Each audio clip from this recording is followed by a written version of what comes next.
வணக்கம். இது நிலா கிச்சன். இன்றைக்கி நாம் ஒரு இன்ட்ரெஸ்டிங்கான ஒரு டெசர்ட் தான் பார்க்க போகிறோம். அது இப்போ எப்படி பண்ணலாம் அப்படின்னு சொல்லிட்டு பார்க்கலாம். அதுக்கு முன்னாடி எல்லாருமே நம்ம சேனலை வந்து சப்ஸ்கிரைப் பண்ணிவிடுங்க, லைக் பண்ணுங்கள், ஷேர் பண்ணுங்கள், கமெண்ட் பண்ணுங்கள். ஷாஹி துக்கா இப்போ இது எப்படி பண்ணலாம் அப்படின்னு சொல்லிட்டு பார்க்கலாமா? ரொம்ப ஈஸியான ஒரு மெத்தடு தான். இதுபோல் எல்லாருமே செஞ்சு பாருங்கள். செஞ்சு பார்த்துட்டு எப்படி இருக்குன்னு ஃபீட்பேக் கொடுங்க. நம்மளோட வீடியோஸ் வந்து போட்ட உடனே பார்க்குறது நோட்டிஃபிகேஷனுக்காக பெல் ஐக்கானை கிளிக் பண்ணி வச்சுடுங்க. வாங்க இப்போ வீடியோக்குள்ளே போகலாம். ஷாஹி துக்கடா பண்ணுறதுக்கு ப்ரெட் எடுத்துடுங்க. இதை வந்து கட் பண்ணிக்கிடலாம்.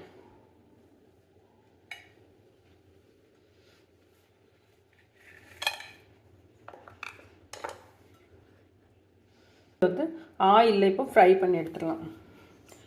உங்களுக்கு கீ பிடிக்கும் அப்படின்னா கீயில் பண்ணுங்கள். நான் வந்து ஆயிலில் தான் பண்ணுறேன். கீயில் பண்ணிங்கன்னா நல்லா ரிச்சாக இருக்கும். எண்ணெய் நல்லா சூடாகட்டும். சூடான எண்ணெயில் இதை நம்ம ஃப்ரை பண்ணி எடுத்துடலாம். இப்போ நல்ல கோல்டன் கலர், ப்ரௌன் கலர் வர்றது வரைக்கும் நல்லா ஃப்ரை பண்ணி எடுத்துடலாம்.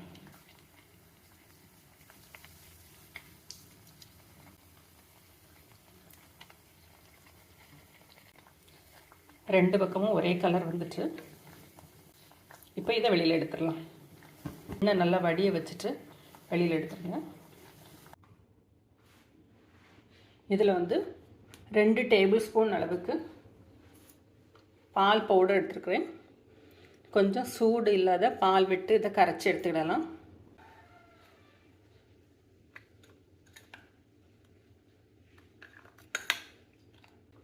கண்டென்ஸ்டு மில்க்குன்னா கூட ஊற்றிக்கலாம்.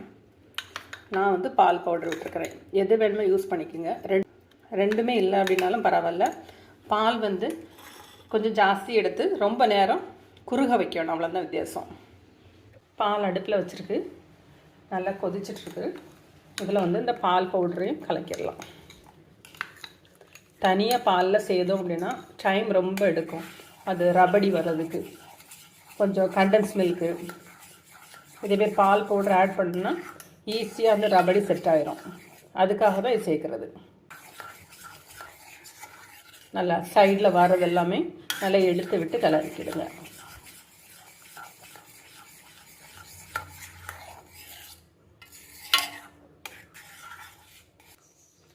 அடி பிடிக்கும், அதனால் திக்கான பாத்திரத்தில் வச்சு கிளறுங்க.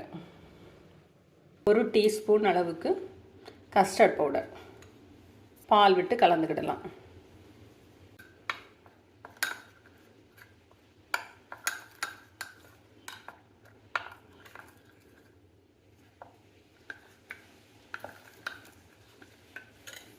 கட்டி இல்லாமல் நல்லா கலந்துக்கிடுங்க.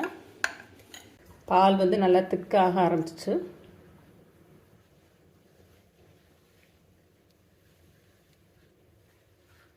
ரொம்ப ஈஸியாக பண்ணுற ஒரு டிஷ்ஷு தான். இந்த ரபடியை வந்து நிறைய நம்ம யூஸ் பண்ணலாம். இப்போது ஷாஹி துக்கா பண்ணுறதுக்கு ஷாஹி துக்காவுக்கு வந்து நம்ம ரபடி யூஸ் பண்ணுறோம்.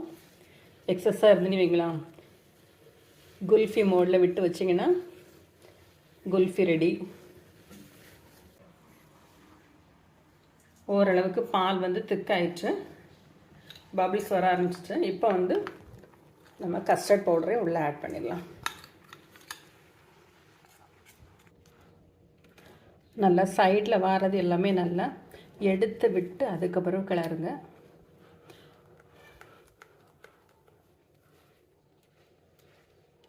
நம்ம மில்க் பவுடர் வந்து சேர்த்ததுனால சீக்கிரமாக வந்து ரபடி வந்து திக்காக ஆரம்பிச்சிச்சு. அது இல்லாமல் கஸ்டர்ட் பவுடர் வேறு சேர்த்துருக்கோம். என்ன கொஞ்சம் திக்கான போதும்.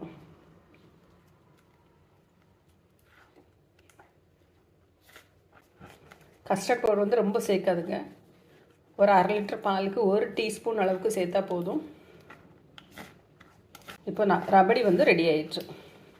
நல்ல க்ரீமியாக கிடச்சிருக்கு. தனி பாலில் சேர்த்திங்கன்னா அந்த அந்த கோவா மாதிரி கொஞ்சம் கொஞ்சம் திக்கு திக்காக வரும். அதுவும் ஒரு டேஸ்ட்டு. இதை வந்து ஸ்டவ் ஆஃப் பண்ணிடலாம். இப்போ சைடில் வந்து நமக்கு சுகர் சிரப் வந்து ரெடி ஆகிட்டுருக்கு. அதை பார்த்துடலாம். ஒரு 1/4 டம்ளர் தண்ணி வச்சுருக்கு. 1 கப்பு சுகர்.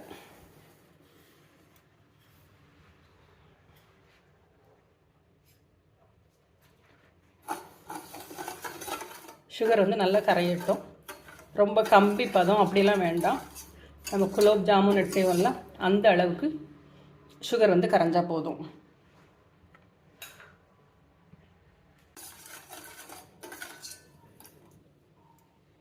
பாதாம் பருப்பு எடுத்து சின்ன சின்னதாக கட் பண்ணி வச்சிடலாம்.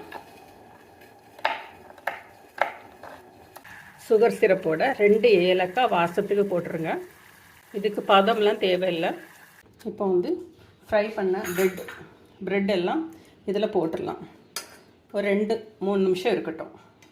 3 to 4 மினிட்ஸில் வந்து சோக் ஆகட்டும். 2 பக்கமும் நல்லா சோக் ஆகட்டும். இப்போ இதை சர்வ் பண்ணலாம்.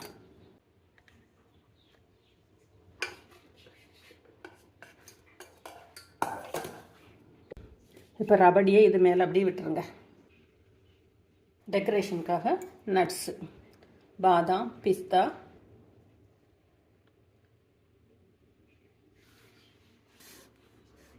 நம்மளோட டெசர்ட் ஷாஹி துட்கா ரெடி ஆயிடுச்சு. இதே போல் நீங்களும் செஞ்சு பாருங்கள். செஞ்சு பார்த்துட்டு எப்படி இருக்குது அப்படின்னு சொல்லிட்டு ஃபீட்பேக் கொடுங்க.